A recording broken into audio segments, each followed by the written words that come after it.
How's it, guys? So I thought I'm gonna do a little bit of a, call it a documentary or what you want, but it's basically a breakdown of my vehicle and my attempt at a car build, a show car, and just really what has been done, and maybe explaining why certain decisions were made to do things the way they were, and hopefully somebody can take something away from it or learn something from it. Yeah, let's see how it goes.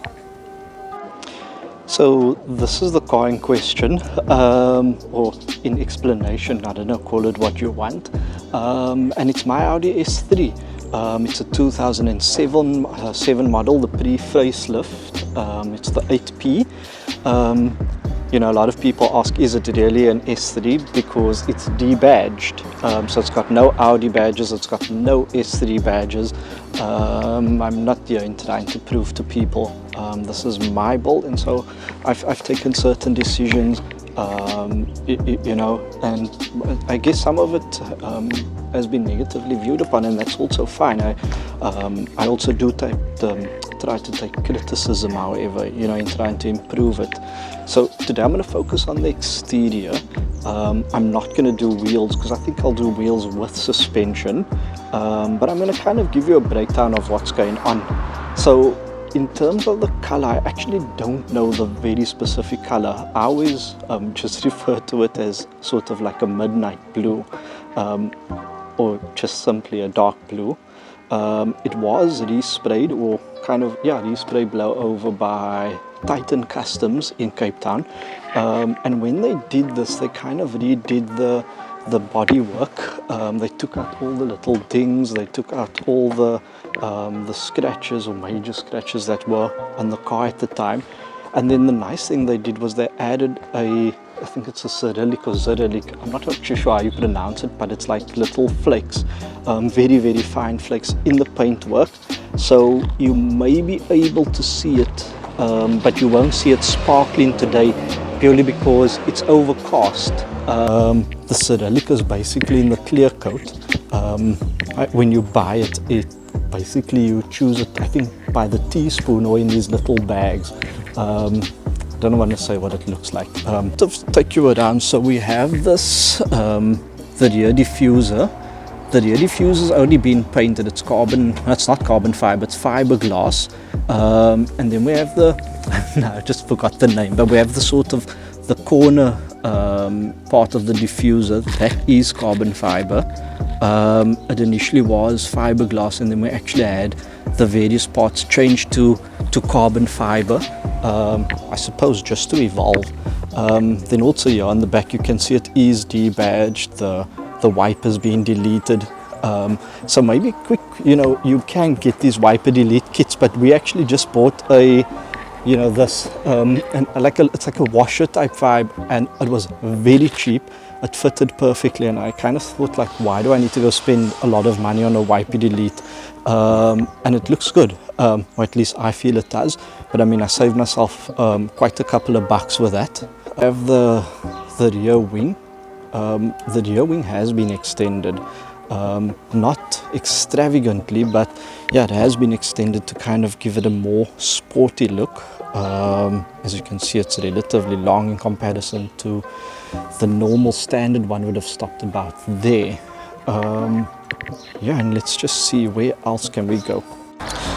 As you come around to the side, you can see there are side skirts. It was initially less aggressive, so it was more tucked, I guess, or more in, and I actually wanted it to be a bit slightly more aggressive, but not too aggressive to the point where you actually stand on them. Those were also originally fiberglass, but then we had them skinned basically in carbon fiber. And yes, it's original carbon fiber, but it's a skin, it's not just carbon fiber. And it's quite a lengthy process. The idea for the carbon fiber was actually to strengthen it, but also it just gives a really cool look.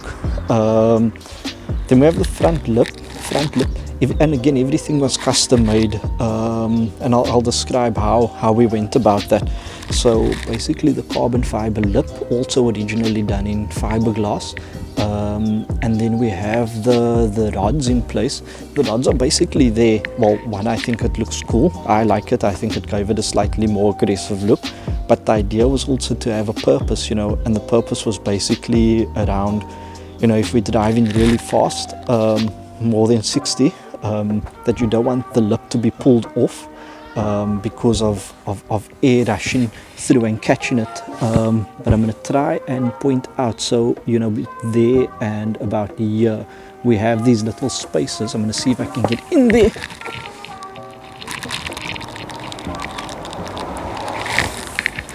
Okay, sorry, clearly I'm not going to, but there's these little washers that we use, there's spaces, basically to be able to allow air to channel through without too much being caught between the lip and the bumper, but also because it's a slightly strong material. If the bumper does get knocked on the floor, the car is lowered, that it would kind of absorb some of the shock, and it does that really well. I mean, this lip has really taken a solid pounding from driving or scraping at times. Unfortunately, you can't always predict every bump, and yeah, so it's really saved me, you know, taking those type of precautions. I'm gonna see again if I can kind of get the light of the car. I think you can kind of capture it a little bit better. The sun is coming out, and see if we can get it.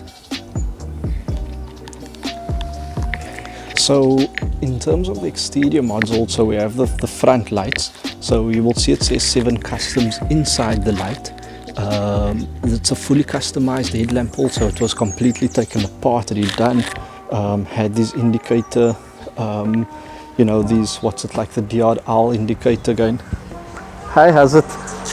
Sorry, our neighbor saying hi. And then also the full grille. So for the Audi S3 8P, you can't actually get a, you know, the RS3 type grille or RS type grille. Unfortunately, for the pre-facelifts, you had to, you know, fully customize the bumper, which we did. Well, not me. I just sat there and watched the pictures being taken, and yeah, so that had to be done, and it came out really well. I really loved it. It gave the car, like, you know, a brand new look, a lot more aggressive. And we still have the badging and everything. I think we may at some stage put it on. But yeah, so again, so let's see what else. I think for the outside, you know, that is most of it. Like I said, I'll do wheels and so on at some stage.